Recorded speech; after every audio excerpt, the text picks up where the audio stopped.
एक ऐतिहासिक फैसला लेने की शुरुआत 5 अगस्त 2019 के दिन हुई, जिसका अंतिम निर्णय सुप्रीम कोर्ट पर छोड़ दिया गया। और फिर 11 दिसंबर को वो दिन भी आया जब 4 सालों के बाद इस बड़े फैसले को सुप्रीम कोर्ट के मुख्य न्यायाधीश DY चंद्रचूड़ की अध्यक्षता वाली 5 जजों की बेंच से स्वीकृति मिली और सर्वसम्मति से जम्मू कश्मीर को विशेष राज्य का दर्जा देने वाले अनुच्छेद 370 को हटाना वैध माना गया। अनुच्छेद 370 को निरस्त करने के सुप्रीम कोर्ट के फैसले को सुनाए जाने के बाद 11 दिसंबर को जम्मू में बजरंग दल के कार्यकर्ताओं ने जश्न मनाया, तो वहीं उन्हें नाचते और मिठाइयां बांटते हुए भी देखा गया। साथ ही भाजपा कार्यकर्ताओं ने भी खासा खुशी जाहिर की। हालांकि सुप्रीम कोर्ट के इस ऐतिहासिक फैसले के बाद राजनीतिक गलियारों में गहमा गहमी भी देखने को मिल रही है। पक्ष विपक्ष में जुबानी तकरार देखी गई और बहसबाजी का दौर इतना आगे बढ़ गया कि सांसद एक दूसरे को सदन में ही ललकारते और खुला चैलेंज देते हुए भी दिखे।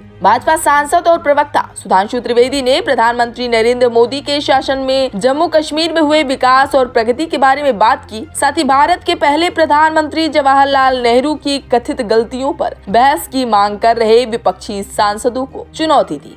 हमारे प्रतिपक्ष के विद्वान प्रतिनिधि विवेक तनखा जी ने आज एक विवेकपूर्ण बात कही कि यह सत्य है कि कश्मीरी पंडितों का जेनोसाइड और नरसंहार हुआ था, परंतु ये कहते हुए मुझे कष्ट भी होता है कि एक दौर था जब उस नरसंहार के आरोपी और समर्थक दिल्ली में आते थे तो रेड कार्पेट वेलकम के साथ आते थे, जलवाए जलाल से दिल्ली की सरजमी पर जलवा अफरोज होते थे। और सभापति महोदय आज भी वो आते हैं, मगर ईडी के सम्मन पे आते हैं, NIA की पेशी में आते हैं। ये अंतर आया है हमारी सरकार और उस सरकार के दौर में।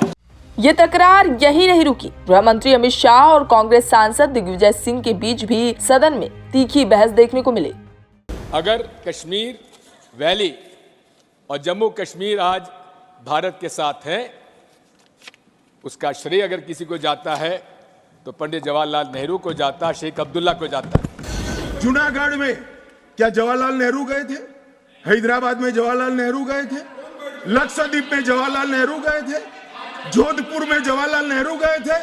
जवाहरलाल नेहरू एक ही जगह काम देखते थे, जम्मू कश्मीर में, जिसको आधा छोड़कर आ गए। तो वहीं डेमोक्रेटिक प्रोग्रेसिव आजाद पार्टी के अध्यक्ष गुलाम नबी आजाद इस फैसले से कुछ खास खुश नजर नहीं आए। उन्होंने क्या कुछ कहा, आप भी सुनिए। सुप्रीम कोर्ट तो सबसे बड़े उच्च न्यायालय है, उसके बारे में तो हम जजमेंट नहीं दे सकते, लेकिन उसका इंतज़ार था वर्डिक्ट का, आज से नहीं पिछले 4 साल से, जब से 370 को ख़त्म किया गया था पार्लियामेंट के अंदर, उस तब से इंतज़ार था। और मुझे पूरी आशा थी और जम्मू कश्मीर के लोगों को आशा थी इन तीनों चीज़ों से, दोनों चीज़ों से, 370 और 35A कि यहाँ के किन हालात में स्टेट का एक्सेशन हुआ और उसमें क्या क्या चीज़ें थी और क्या क्या ख़त्म हो गई। तो अब 370 तो वो 370 नहीं है जो 70 साल पहले का था।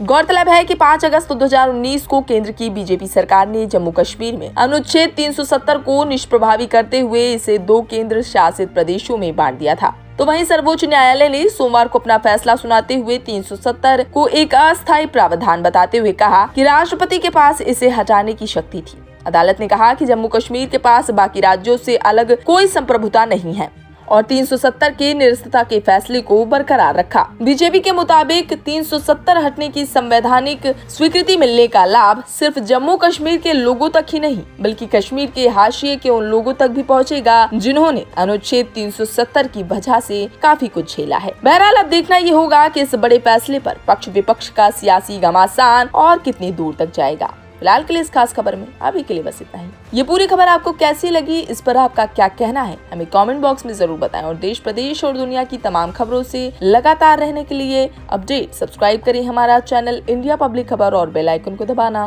बिल्कुल ना भूलें।